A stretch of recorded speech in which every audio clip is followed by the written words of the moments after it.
continuing on to our segment, Am I the Fiapoko? I'll start off. So, am I the Fiapoko for refusing to congratulate my sister for coming out? My sister, 17 female, came out as lesbian a week ago, saying that she's known for years but finally has the courage to come out.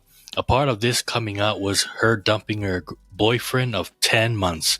The poor guy was head over heels for her and had to learn that she not only was a lesbian but chose to date him knowing she was one and couldn't have feelings for him. I know him fairly well from shared extracurricular activities, and I know he's very torn up. So I think it was very effed up of my sister to do that to him. Hence, while my parents and her other friends were all congratulating her and talking about how brave she was, I wasn't, because it didn't sit right with me the way she acted. Mutual friends think I'm an a-hole for not supporting her, but I think, as I said, what she did was effed up, so I'm not in the mood to congratulate her. What do you guys think? So I'm with the dude on this. I'm like, I don't think you're a Fiapoko for not congratulating her, mainly because it's like, why do every little thing we do doesn't warrant congratulations? You know what I mean? It's like you didn't achieve something. You didn't do something. You just came out and said, this is what I am. If I came out to you and said, hey, I'm straight, you going to congratulate me? No, it's just what you are. I mean, I can also see him, like, his perspective, like resenting her for leading that dude along. I don't really falter from that for the limited info I know. Maybe she was not comfortable with accepting that that's how she is. Maybe she was trying it out. Hey, maybe I can make this work. Maybe I can be straight. And it didn't work out. But, so I don't know if I'm really down on her for that. But I mean, I'm not congratulating you if you come out and tell me you're gay. And like being, I'll get flack for this, but I don't really care. It's 2024. Coming out is not a, yeah, everybody gay. It's like, yeah, we're all a little gay, But I mean, it's like brave. Come on, man. 2024, you get a whole month. I got, soldiers who fought and died for the founding and maintaining of this country get one day to be celebrated. You get a whole freaking month, and everything else, all the every government organization and corporate, like corporate brand out there changes their profile pictures to rainbow colors and bends the knee. It is brave. Come on, man. Like, you are more celebrated now than ever. Whatever. Like, so look, you're not a Fiapoko for not congratulating her. Like, so one of my siblings, if somebody comes out and tells me they're gay, I'm like, okay, whatever. I mean, not mad, not sad. You be you, but I'm not rolling out the red carpet just because you say you're gay. Yeah, the person's not a Fiapoko. The issue wasn't lacking support and coming out. It was the coming out was overshadowed by the way old girl treated the boyfriend. And then, I mean, do we congratulate people for coming out as straight? Do we congratulate people for being in love with pots and pans?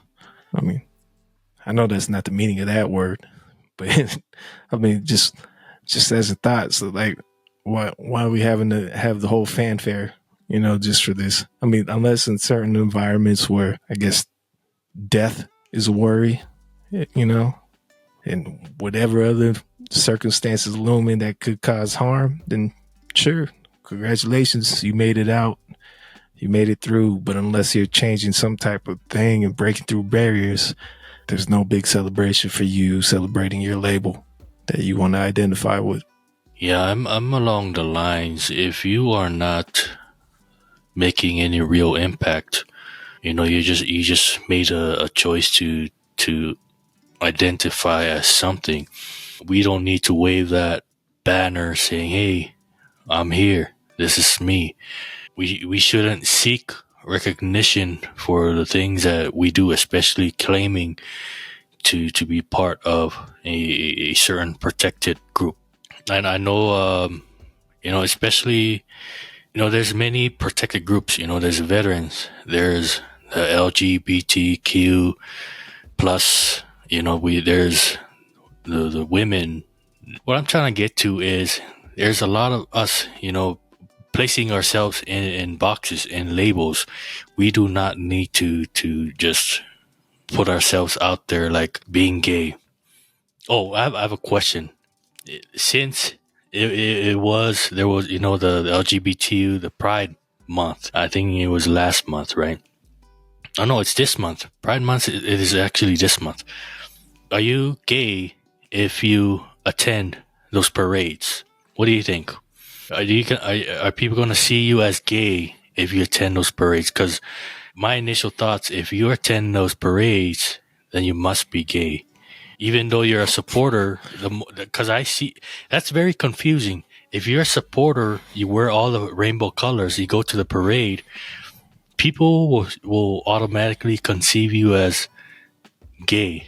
But what do you guys think? I don't think you gay if you go. I mean, if you want to attend this celebration, by all means, go ahead. But if you're in the parade, that's something different. I mean, I wouldn't mind those parades as much if they didn't have those certain people, like Danny are butt naked and barely clothed and shaking this and that, and not women, but men just shaking them junk in front of a bunch of children. I wouldn't have a problem with those type of parades that didn't exist. But for some reason, they think that it's celebrating their orientation. It's not like we're having a straight parade and we're having all, our guys going up and being extra like that. We got the Playboy bunnies shaking it in front of kids, Yeah, that's the only problem I have. If you go, it's like, all right, maybe you trying to get out of work. I don't know. I don't know. Well, maybe they had good food. Who knows? Maybe the music's bumping because them. I guess they be. They got taste in music. I don't know. He hears that Lil Nas X. He's like, "Oh, okay." Now, if I see any of you guys, baby. I see any footage come out and a gay parade, and I see you guys in it, I'm just hitting you up in the comments. Be like, "Why are you gay?" And I was like, "But no, for real, no. It's like I don't make you gay if you're like that. Just like look, if you have like a Pacific Islander parade for during our month, you don't have to be Pacific Islander to show up. It just means you're supporting the community. I'm not going to a gay parade, never have, and I don't ever plan to, because I've already laid out. I don't think this is something that warrants celebration. But hey, if that's your thing, go for it. And make you gay just for showing up. I'll just flame you in the comments. So yeah, the reason why I brought up that question is because what I've seen. Going to one. I almost went to one this year, but my kids said no. But we were in Salt Lake during the time of the Pride celebration for the parade. And what I saw from social media and all the news is that they're making it like a 4th of July parade where different organizations would join in. Like you have the news, you have this business, that business, and they'll dress up in rainbow color just to show their support. So that's why I brought up that color, because I was like, this has been going on many years, but it's gonna start being the norm where, hey, it's just a big parade. You can't identify who's in the LGBTQ and who's a supporter. So, but I want to bring this question. Also, you, Spence, if you could relate to this, because I told my kids, right? Like, T, how would you have you approached your kids on the topic of pride and the LGBTQ? Because I've told, me and my wife have told the kids, to be acceptance, of those who want to identify as the LGBTQ. Obviously, I didn't use those words, but because it's hard for kids to memorize all that alphabet. But I said gay and lesbian. I try to explain to them what it is, and just to accept them for who they are, and not to reject or hate on them. How have you approached that topic, T?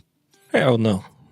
No, because mainly my two oldest, they're autistic and they grasp a lot, but they're still in the early learning stages. So thankfully, I haven't really had to address the issue. But if questions were to come up, I just tell them, like the good, what's his name, Jackie Moon would say, ELE. Everybody love everyone or something. Everybody love everybody. Don't judge unless somebody is personally trying to disturb others' peace or cause harm or inflict terror upon them. Just let them be them. You worried about you and yours. That's mainly what I have to tell them about it right now. Of course, there's deeper details to get into according to different circumstances and things happen in their life. But right now, just tell them that that's them. It ain't got to be you. Just be you. At American United, we help when others won't. If you're in Utah and need a second chance at banking, they've got your back. They offer everything from business to personal banking to online services, credit, coaching, and financial mentoring. And they do it all with lower fees, higher dividends, and exclusive member rewards. American United takes pride in helping their members succeed. Whether you need an auto loan, a credit card, or a retirement account, they have the perfect fit for your lifestyle. Plus, they show their appreciation for our veterans with special VA programs for those who have served in the U.S. military. And here's something really special. American United is the proud title sponsor of the annual Pacific Island Veterans Day Dinner Gala, demonstrating their commitment to our community and our heroes.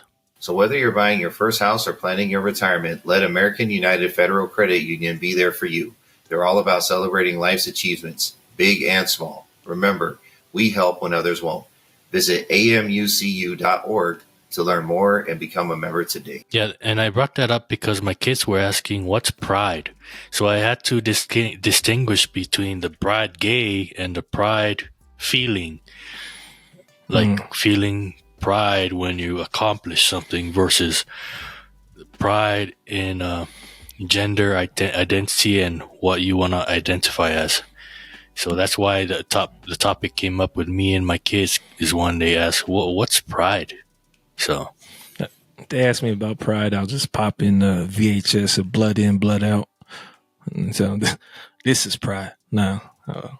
Everybody knows I don't have kids, so don't take any parenting advice from me. But it's just one of those things where I prepare myself so that if I ever do become a father someday, I do want to talk to my kids about this stuff because I fear that if they don't learn about it from me, they're going to learn about it from the public school system or some weirdos on the internet, which they're going to hear those takes eventually anyways.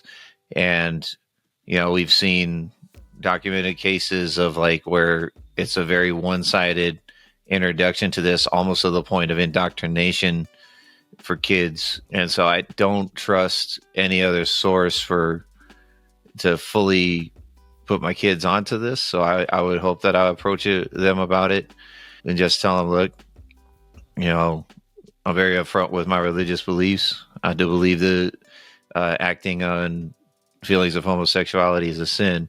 But that being said, I remember when I was a kid, I was like sick, couldn't go to school. And I'm just like watching TV, afternoon TV in the 90s. You remember the Sally Show? It's like, she's kind of like an Oprah kind of figure. And I remember like they would have these people on there that were gay and they're crying and they're coming out on TV to their parents, and their parents are struggling with whether or not they're going to accept them or something. And, this is the 90s. So it's not like full swing LGBTQ movements. Like this is where it really was like, you'll probably get cut off from your family and friends and be ostracized in society for coming out. And so I remember watching that and I just felt so sad for these people. I didn't understand what they were. That's when, when we had Jaya on the podcast, I told her that when I was a kid, I thought Fafa Fine just meant gay because like my mom would watch this with me and she had to explain, oh, they're Fafas, they're Fafa Fine. And my mom told me, look, some people are just like this. And if they are, like, we don't believe in that, but you can't treat them with hatred. You can't treat them badly. You know, you got to love them anyways. We're still all children of God. So, like, it's not my stamp of approval of your way of life. It's just that, you know, I still love you as a person, despite how you choose your life. I'm not here to live it for you. I'm not here to make your decisions for you. So I would want to kind of instill that same perspective into my kids, give that balance. Like, this is where we believe in our religion, but remember, also in our religion, they're still children of God, and for that alone, worthy of love. So, like, just on a human level. Yeah, so we're going to move on to the next Am I the Fiapoko? So our co-host Milford will come up with the next story. Let's see. This one, am I the Fiapoko for refusing to babysit last minute on my vacation? So I, 28, female, am this close to a long-awaited vacation in Hawaii with my boyfriend, 30, male. We saved up for months for this trip and haven't had a real break in over 2 years. Yesterday, my single mother sister, 32, female, calls me freaking out. Apparently, her babysitter canceled last minute and she has a huge work presentation tomorrow night. She has 2 kids who are 5 and 3, who are a handful, to put it mildly. She begs me to rebook our flights for later. I explained that she's talking about our vacation and everything is booked and paid for. My sister got really huffy and said I was being selfish and could at least try. Flights to Hawaii are expensive and there's no way I could find something affordable on such short notice. My boyfriend thinks I handled it fine. Now I'm feeling guilty. Am I the Fiapoko for refusing to give up my vacation to babysit? The answer is no. Yeah, I think the sister is selfish. Not the one going on vacation, but the one asking, mainly because I don't know what their financial situation is, but not everyone swims in money to change their flight. Traveling, if you change your flight, a lot of them, it's like booking a whole new flight. So you're basically paying for another extra flight on top of what you've already paid. I don't think she's a Fiapoko for not wanting to cancel her flight. You know, we can love our family, but there's boundaries on things, especially if you have this vacation planned for a very long time. Like, I know for me, if that was my sister asking, it'll be a straight no, because I'll take care of my own family first before I take care of my siblings. So that's a no for me. Yeah, go on your vacation and stuff like this pops up, and you're like, this is exactly why I need a vacation. You know, it's like, no, you ain't the Fiapoko, your sister is, because it's like, it just is like, hey, everybody else in the world, drop your plans on a whim and a moment's notice for me. Like, you had all these plans months in the making, savings, planning it out, etc. But hey, throw all that in the trash because I need something last minute. It's like, I get it. Family is family. We help each other, but this ain't one of those emergencies. This ain't one of those, I've fallen ill. Our parents have fallen ill. Put it off so we can like come together for this. It's not one of those. This is your career. You want to be a career mom? Have at it. But you got to know that, like, while your family's there to help you, they can't be like your double safety net for every little thing. They've got lives of their own, especially when they've got their own families. Like, that's, I don't know, man. Like, you're good. Go on your vacation. It sucks that it's going to be lessened in its enjoyment because your sister threw this burden on you last minute. So now you can't even enjoy relaxing. But I wouldn't hold it against my siblings if something like that popped up. I've had to make that scramble before, getting minimal help. But I don't, I would understand why people can't just come to my rescue last minute like that. You know, sorry. It's, that pretty much covers it. I ain't got nothing else. You guys pretty much said it all that needs to be said. That was a very easy one. So we'll move on to Spence. All right. So from there, we're going to take it to this next one. Am I the Fiapoko part? I don't know, is this 4? So title is, I told my parents they birthed a disabled child, so they just have to live with it. I have been diagnosed with ADHD, autism, dyslexia, dyspraxia, low muscle issues, anxiety, and I'm slightly blind. I got diagnosed from the age of 2 to 7 with everything. Due to all of my diagnoses, I am unable to drive anywhere. I can still bus places and take Ubers, but being driven somewhere is sometimes the best option for me. Multiple doctors told my parents I would be unable to drive due to being slightly blind and having anxiety. As I'm unable to hold a full-time job, I don't have heaps of money coming in, so Ubers are usually the last resort. Yesterday, I asked my dad if he could pick me up as the bus I was supposed to take never came. When he came to pick me up, he made a few comments saying it was a lot easier if I could drive and how I should learn to drive anyways, despite that fact that doctors don't want me to, as he hates having to pick me up all the time. I replied that it's just what happens when you have a disabled child and it's something you have to put up with. He took massive offense to what I told to that and told mom, who I thought I was being incredibly rude. He picks me up once or twice a week at most. So, is this person the Fiapoko for? I won't speak no more. What do you guys think? I know that person has a mouth, but not a Fiapoko. And to me, mainly because when we have our kids, right? I believe as a parent, our children are our responsibility 100% until they turn 18 and move out of the house. But for the disabled children, there are special circumstances. To my thinking, our kids didn't ask to come into this world. These were decisions made by two adults to have children. So once they come to this world, like I said, it's our responsibility. So, man, I don't even know where I'm going with this, but that kid is not a Fiapoko. Yeah, this is another easy one. By no means is it the kid's fault, not a Fiapoko. I mean, parents could have tried things early on to enable them to overcome whatever doctors are prescribing, saying don't want them to do this or that.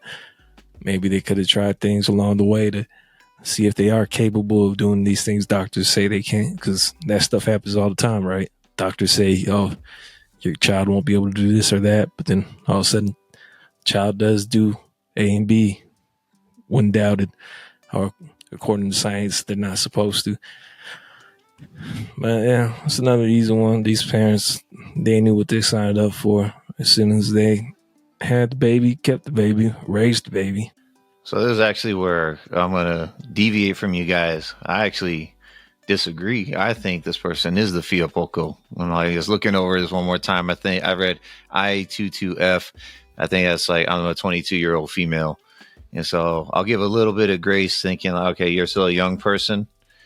But the reason I side with the parents here, now the dad is out of pocket saying, hey, it'd be easier if you could drive. It's like, okay, this kid of yours will never drive. But the reason I side kind of with the parents is because this person does have to acknowledge the harsh reality. Your parents will not be able to baby you for the rest of your life. There will have to come a point where you will have to try to stand on your own 2 feet. What happens to your parents where possibly in the near future, they may be not able-bodied. They may not be able to drive. Are you going to take care of them? Or are you going to be like, it's just the reality. You, at some point, you will have to be able to find your compromise. And the world is full of stories of people who have had harsher disabilities than yours and have accomplished great things. They are able to work within the limits of themselves.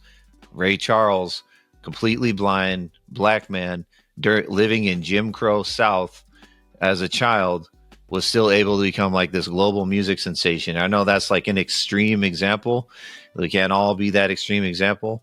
But the point is that, like, take that as a cue of inspiration that despite your disabilities, you are able to accomplish so much. And you will be able to have to work within your limits and parameters to figure out how to live life, because one day your parents will be gone and you will still be here, ideally. So, See, I'm more familiar with a lot of these disabilities listing. So that's why I put it more on the parents. Did they prepare them? Did they prepare that child? That reaction is a result of their parenting growing up and what they enabled. Ray Charles, his mom did not take it easy on him. Forced them to do this and that. Well, at least according to the movie, which was hugely inspirational, and it'd be awesome if it was 100% accurate. But this is on them parents to inspire that, because a lot of these times, as life is going on, these different errors are popping up.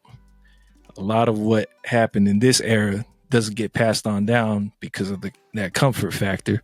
So a lot of it's getting filtered through and lost. And maybe these parents had disabilities of their own and they were able to rise through and push through and stand on their own too.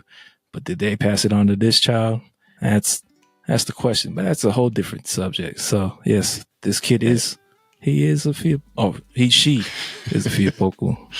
if that's the case, and you're right, and if that is a failing of the parents, in which case you're all Fiapoko. So. Hey, let it go on record that T and Spence called a disabled kid, well, not a kid anymore, Fiapoko. No mercy. Yeah. No, but I'm just hitting them with that harsh reality. I respect you too much to sugarcoat it. You can do this. You got this. I sat on the fence. I was 50-50. And that's one thing about me. If it were my kid, I would never.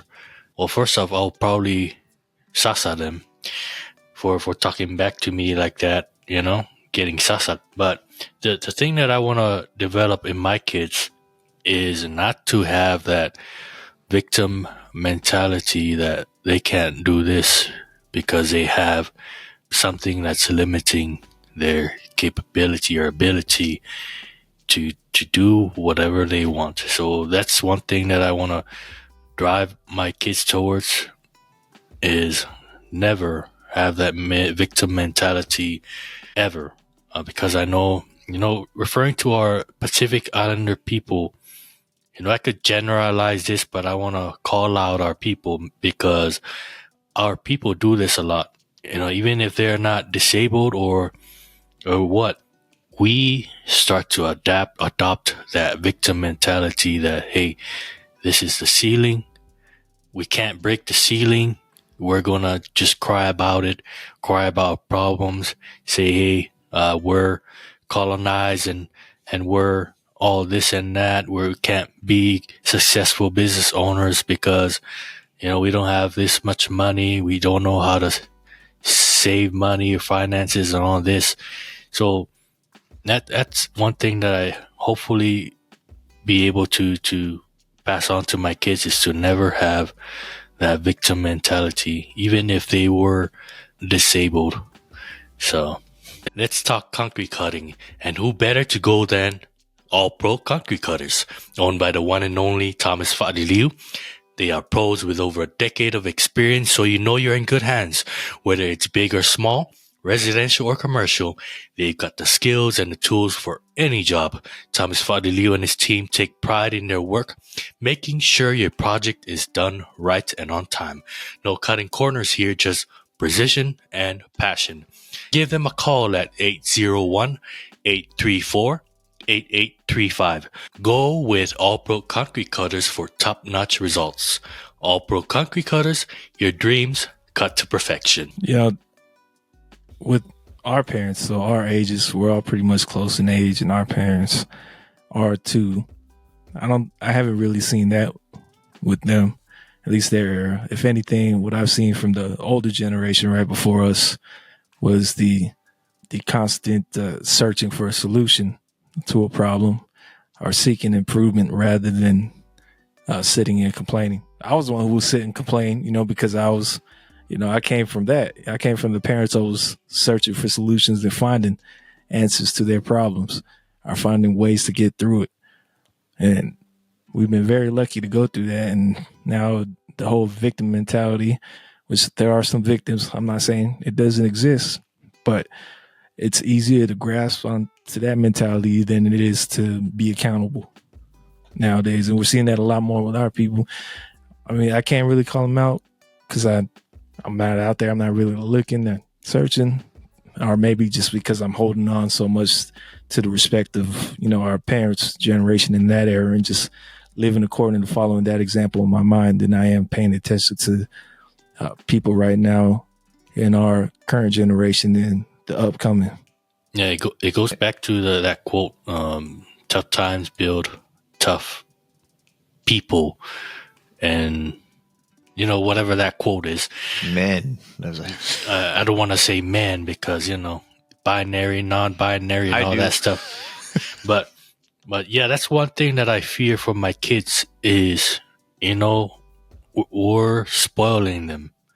And I even noticed that I'm spoiling my kids too much. Now they're to the point where without an iPad, they're about to die. If I take it away for a day or a whole week, like I ground my kids by hiding the iPad so they'll never find it. But I noticed that they're so attached to the TV or iPad that I tell them, hey, go outside, ride their bikes. And they'll be like, no. And they'll like lie around whining, complaining, and throwing tantrums, and thinking they're about to die because they don't have an iPad to watch YouTube and all that stuff. But that's one thing I fear is our kids, the next generation, are becoming very soft, and it'll get worse. So, and I know that it's up to us, the parents, to try to fix that, by whooping them into shape. Just going back one more time to the OG Ray Charles. I mean, and his mom told him, baby, you're blind, but you are not a cripple. It's like because she knew she was sick too. So not only would she have a blind kid, but she would not be there to raise that blind kid or to take care of him and baby him. And so like she hit him with those hard truths. It's like, you're blind, but you're not crippled. You are capable of so much more. And look what he accomplished. Kick that victim mentality. And, I used to think a coming generation was super soft and this and that. But, I was very soft at one point too. But at the same time, with the evolution of technology and all these different things evolving, so did the opportunities for the adversary to get in. I tell this all the time to the parents of the kids I coach, like, these kids, they really do have it a bit harder. Maybe not so much in just, the singular sense. And, we had A, B, C to worry about. Nowadays, with all the digital and everything that evolved, they got A, B, C, A, B, B, A through Z to worry about, in which the adversary, whether it's negative thoughts and the victim mentality or classic bullying or, online bullying, cyberbullying, they got so many more avenues to have to try to guard and protect and fortify nowadays. So, and that's one thing too, for parents, it's harder too to try to track everything. Parents, brothers, sisters, aunties, uncles, grandparents. It's not just the kid having to deal with this one thing. It's the parents having to try to be able to adapt and communicate well enough with their child or love family member to be able to help them wherever they need it. My little experience with that, just on your point, like I'm not a parent, but I've seen it in the Army. All us old guys are gonna talk smack, being like, "Oh, these kids, they got it so easy, blah blah blah, this and this." But the thing, I've shouted these guys out before, but on my last deployment, I had a squad of all young kids. Like, I think they were 22 and under. One of them was literally out of high school, but they were like the best team I could have ever asked for. I could not have had better soldiers under me taking orders from me to pull that mission off. And I realized, I'm like, you know what? These soldiers could have hung with my generation. These soldiers could have hung with the previous generation. If they're meeting a lower bar, we need to stop sometimes and ask ourselves, who set the bar? I realize these kids are rising to what was asked of them. And so, and then we show up and we're the USAMC SWAT transportation team and dealing with all this BS in 2021. And they rose to the occasion. Everything I threw their way, I could count on them to get it done. And so I'm like, the problem isn't them. They just had to be asked. When more was asked of them, they stepped up. And so it wasn't their generation that set the bar. That was my guys, or the guys right before me. So I'm like, if they're meeting a lower standard, I had to ask myself, who set that standard?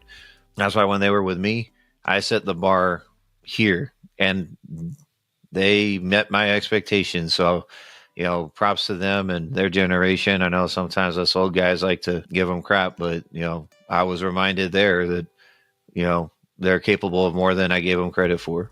Yeah, and you guys hit it right on the nail, right? That's the saying. New generation, new problems, right? So, yeah, the next generation may seem soft, but we have to understand that they are encountering problems that we've never encountered before. Now that there's a lot of mental health topics coming out, for these younger generations to deal with, there's, the economy sucks. And by the time they grow up, it's going to be worse because, it's the houses are already unaffordable. The rent, the groceries. I can't imagine my kids living in the future with the economy that we have. It don't matter the president, but the economy is just getting worse and worse. Nothing in this life is getting cheaper. So now we're going to move on to our last Am I the Fiapoko? Am I the Fiapoko for refusing to hand kids dinner plates? I moved south so my husband can be close to his family and the cost of living is cheaper. I work from home and he works full-time as well. Occasionally, the older kids, 15 to 21, will come over and stay. When I cook, I will let them know the food is ready and to come and eat. I let them fix their plate and decide what and how much they want. My husband said I should be fixing their plate and bringing it to them. I said no, I don't mind fixing the plate, but I'm not going to serve dinner to their room or living room. They can get up and come get their food. Besides, we have a no eating in the bedroom rule anyway. He said they are kids. That's how things are done in the South. My response was that they are not little kids or guests, and they are old enough to fix their plate or come and get their food. I will fix and bring his plate because he works and pays the bills. I have an older son in his 20s, and since he was a teen, I stopped fixing his plate and let him decide what or how much he wanted to eat. He didn't talk to me the rest of the day. The issue is over, and we discussed, and I agreed that I have no problem making dinner plates, but I'm not a waitress. It has been on my mind if I am right or wrong. Am I a Fiapoko?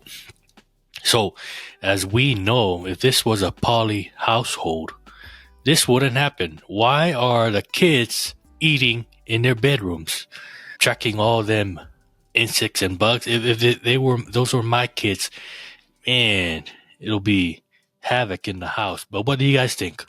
I kind of think this is a little bit trickier one to navigate, only because there is a cultural consideration element in here to consider. Because like you said, in polyculture, no fly. Like, these kids, you're gonna come get your own food, but and you're definitely not gonna eat it in the bedroom. But that's not their culture. It sounds like this is the dad's culture, not necessarily the mom's, because she moved to the South. But if you raise these kids with, that Southern hospitality and that's what they're expecting, like, maybe that is how it's supposed to be. I don't know. But overall, no, the mom's not the Fiapoko.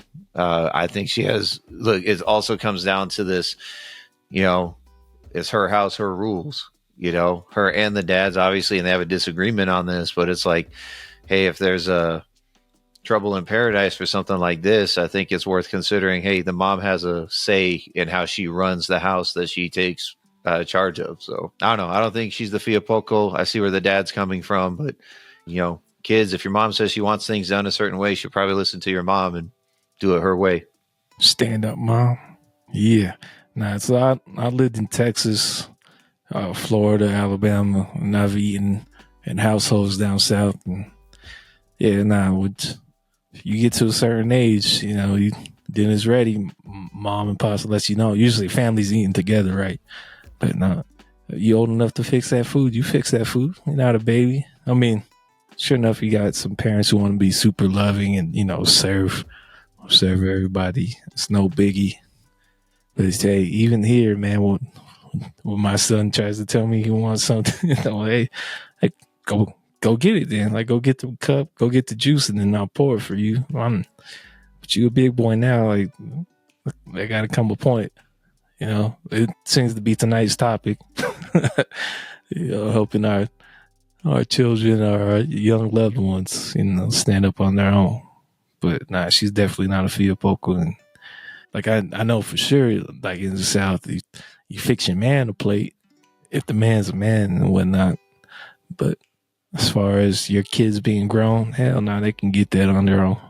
This reminds me. Do you ever see that Simpsons episode where like Marge decided she didn't want to baby Bart anymore, and like he can stop babying him. Maybe that's why he acts out so much. And then so one day he comes down and everyone's got cocoa and they got their marshmallows in it. And he's like, "Mom, you didn't put marshmallows in my cocoa." She's like, "Oh, I think you're old enough to do it yourself." And so like puts in a marshmallow, and he somehow even does that wrong, and the marshmallow inflates and soaks up all the cocoa, and he just dumps it out and has to eat it like it's bread or something. It's just like this dumb gag, but I get that feeling too, where sometimes you're a kid, you're like, mom made it look so easy, like, and sometimes we have that nostalgia where we just, we still want to be babied a little bit, just relive our happier times when we were kids. So maybe there's an element of that there for the kids, but especially the 22-year-old is like, "Mom, you didn't make my plate. You always make my plate." Well, I just think they're lazy. Stop being lazy. Don't eat in your bedroom. Don't get served in the bedroom. There's a kitchen and dining area for a reason. Stop being lazy. That reminds me of my time in the Marine Corps. There were a lot of Marines in the barracks who were basically lazy. I think that's why we have those weekly inspections. We had one Marine who, didn't want to take out the trash. So guess what happens in his small living area? You'll see clothes on the floor. You'll see boxes of pizza all stacked, mainly because I knew that this Marine was basically a gamer. So all he did was just eat in his bedroom and just throw the trash on the floor. And it was just nasty. The things that I've seen in the Marine Corps was just nasty. It makes me think, how can people live like this? There's also Marines who don't bathe or shower for months. Now you have to force them to go to shower. And if they don't shower, you have to physically throw them in the shower. But yeah, don't be the stinky guy. Wash your ass. So anything else you guys want to cover before I close it up? No, I think those are some good topics. Oh, you know what? Let's extend briefly, this by 2 hours. No, so let's briefly cover. No. So now we're going to briefly enter a topic. We're just going to touch on it like on surface level. The Israel-Palestine. I don't know what word to use. I don't want to use the word war. Conflict. What are your thoughts? Because a lot of people, they want to involve themselves, especially Americans. They want to butt into everything. These Americans want to butt themselves into the Israeli-Palestinian war, even though they don't even know the origins of why this whole conflict started. It started when the Jews wanted to migrate into Israel, and then the British wanted to British basically gave the Jews land. So what are you guys' thoughts on this whole shenanigans?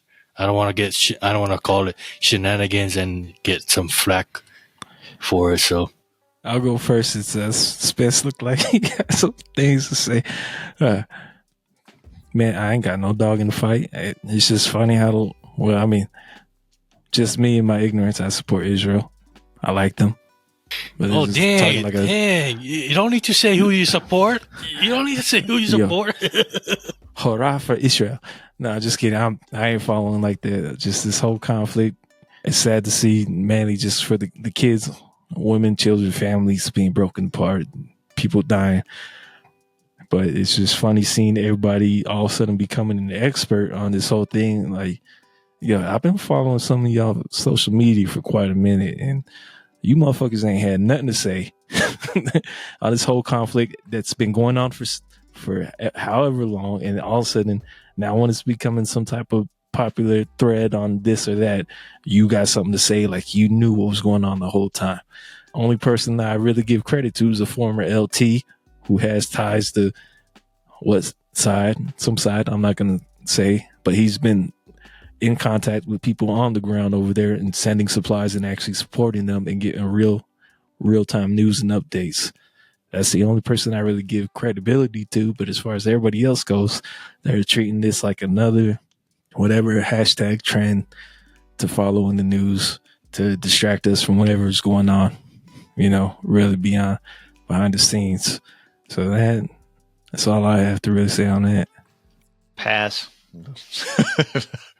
No, this is my opinion is let's not talk about this. This is way too detailed and complicated a conflict to discuss in passing on something like this. But if you insist, like Initial thoughts, it's just my initial thoughts is that the older I get, the more of a non-interventionalist I tend to be. I think we need to acknowledge that this conflict is too old and detailed and complicated for me to really consider myself educated one way or another. There's things to consider. Like, I do believe that Israel does have a right to exist. They are our allies, but I do know that they have, just like anything in any kind of political sway, like you get a lot of propaganda, like pushing you one way or another. People like Benjamin Netanyahu, who's basically in so much said things since the 90s that he's almost like financially incentivized to draw out these conflicts and never settle on two-state solutions because it means a never-ending paycheck from the U.S. to bolster their ally. But at the same time, like, I do believe they have the right to exist and that you can't just keep launching rockets at them and not expect them to retaliate. At a certain point, any leader, any country has a duty to its people to protect those people. But then you see some of the measures that Israel takes, things like Operation Where's Daddy, things like where civilians are like drawn out and targeted. But then also it's worth considering that people like Hamas do use the tactic that is commonly used in the Middle East, and we saw it in Iraq and we saw it in Afghanistan, where they use children and women as shields, that they do build their biggest headquarters and munitions stores under hospitals, under mosques, under targets that are are always off limits in warfare. But then you start launching rockets from those targets. Now we have to retaliate. It is impossible to retaliate and not have civilian casualties. But like I said, there's video and articles out there showing Israel outright targeting like civilians. But are they really, or am I just being fed more propaganda? There's propaganda coming out for Hamas. There's propaganda coming out towards Israel. That's why, to me, we're broke and we're messed up as a country. And we just approved another $60 billion to go to Israel, another $60 billion to go to Ukraine. Ukraine's almost at $200 billion for their conflict. It's basically a Russian or a proxy war that we're fighting. Meanwhile, Maui's still burnt to the ground and Flint, Michigan still doesn't have drinking water. I'm just so tired of trying to fix everybody else's problems while we are actively still on a decline. It's one of those situations that, in my opinion, we're actively trying to pay our neighbor's rent while our rent is still due. So now our debt is even bigger and we're going to owe interest on what we owe for our rent. And so I'm like, this is the best take for me is like, I cannot speak with any authority one way or another. So the best I can think is let's butt out and start taking care of our own people. And I'm sure that even just that stance alone is triggering, because it's like, oh, you don't want to help your ally, you don't want to do this, you don't care about this. I'm just saying we don't have the strength to be everybody's bankroll, and we need to fix ourselves if you expect us to be that in the future. Woo! Let's go. Well, what I think is, I don't even care about that conflict. Yeah, I care that people are suffering, but it doesn't really have anything to do with me on like this level. This is me and my small circle. It doesn't affect me, so I don't insert myself in this conflict. What I find funny are the people who are going at college campuses and, you know, they're doing strikes and stuff. And then you have this little lost people who get interviewed and they say, they give out answers. Well, the interviewers ask why they're doing this, and they're like the deer in the headlights, where they don't even know why they're even there and the reason why they're, you know, doing all their lobbying and stuff. But yeah, thanks guys for your for your surface level inputs on this conflict. Hey, that's a bar, dude. It's too old and too detailed for us to have any real knowledge or authority on this topic. Yeah, that's very true. It's my fancy way of saying I don't know. Yeah, so to all you hashtaggers and flag posters out there, shut the F up. Every time I see doing nothing to solve it, shut the F up. You might be on the right side of history, but every time I see these college campus protests, I'm like, man, F them kids. You know? All I know is, if that were my kids, I'll be pulling their hair, dragging them across their friends, like how that lady did when she found out one of her kids was in, was it Antifa? It was one of the BLM riots. Yeah, she went whooped her kid in public. I would do the same if that were my kid. I would do the same. But thank you very much. Thank you very much to our listeners for tuning in to this episode of Behind the Lava Lava. If you enjoyed this episode, this is our first I the Fiapoko episode. Be sure to follow Behind the Lava Lava, drop a comment, and leave us a review. This is Michael Tan and the team signing off. Tofa Soifua.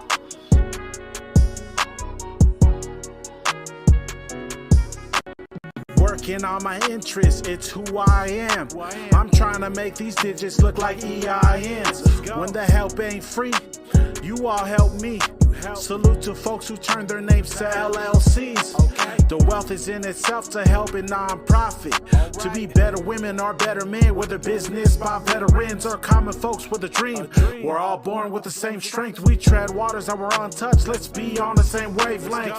Behind the lava, front of our eyes. Let our legacy live off it when we're up in the sky. All signs point to us to help someone make a difference. With God as my witness, cause talk business.